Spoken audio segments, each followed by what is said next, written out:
Olá, tudo bem? Conversar hoje de novo sobre fraude, né? E o golpe do leilão. Acho que recentemente eu fiz um vídeo até sobre isso. E voltando a falar sobre o que a gente está um golpe crescente, né? E várias pessoas estão nos procurando sobre o que fazer depois que sofreu o golpe, né? E a gente trabalha há alguns anos com isso daí e a gente está sempre reinventando como o judiciário. As decisões aqui no estado de São Paulo são as mais variáveis possíveis, tá? O que a gente tem observado é que os procedimentos para o ressarcimento do golpe do leilão, eles estão cada vez mais complexos, tá? Não são processos simples, muitas vezes aqui o escritório a gente trabalha com uma fase inicial para tentar obter alguns documentos e vai eventualmente para uma ação de ressarcimento ou não. Em alguns casos é necessário você ter uma pesquisa administrativa, tá? Para fazer o levantamento de...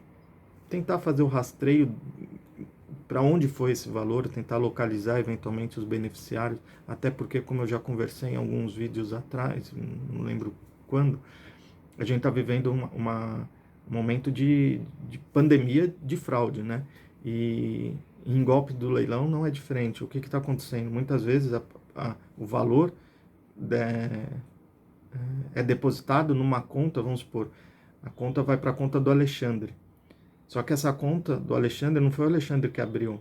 Utilizaram o dado do Alexandre, abriram essa conta e, na verdade, o João está sacando esse dinheiro. Então, acaba sendo um universo aí complexo que acaba acarretando também uma maior morosidade dos procedimentos, tá?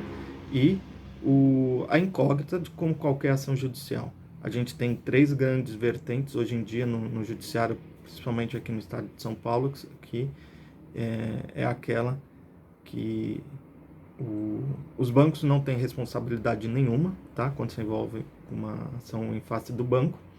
Você tem uma corrente que é aquela que, assim, que há uma culpa concorrente, que tanto o banco como o consumidor em algum momento errou, então divide o prejuízo.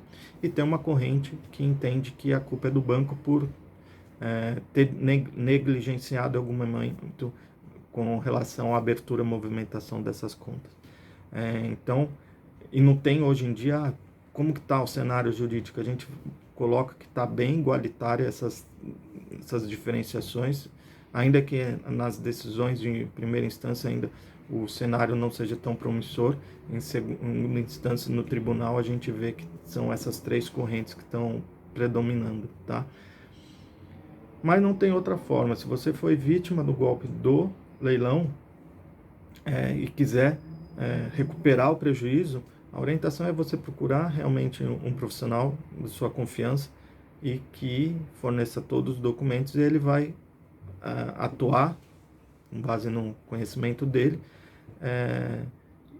para ver se há indícios do banco ser responsável ou não. Por que eu falo isso? Porque a gente tem casos aqui que a gente pega no escritório e a gente vê que é um golpe tão bem elaborado que não teve participação nenhuma aí do banco. Então a gente fala para o cliente com total transparência que entrar com uma ação contra o banco é muito arriscado.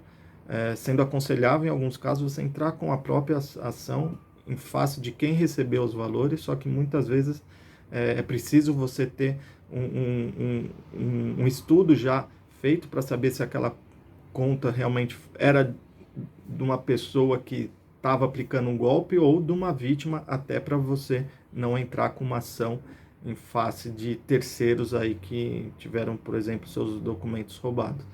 Então, assim, o golpe do leilão, como já foi lá atrás, no passado, eu sempre tive a oportunidade de ser uma das primeiras pessoas que falou sobre o golpe do motoboy na mídia.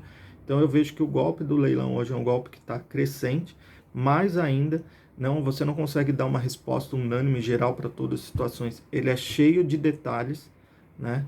E não tem outra forma, quem for vítima, a não ser procurar um profissional capacitado e de sua confiança. Por isso que eu sempre falo, é muito melhor você investir, tá, numa consultoria, numa análise prévia antes de fazer a arrematação, antes de participar de algum leilão, do que você economizar esse dinheiro e depois ter que gastar muito mais, seja com advogado, seja com custos de processo, para tentar pedir o ressarcimento dos valores que não é certo que vai acontecer, e se ocorrer, no mínimo 2 anos, 3 anos, tá bom? Então, um grande abraço a todos, tomem muito cuidado.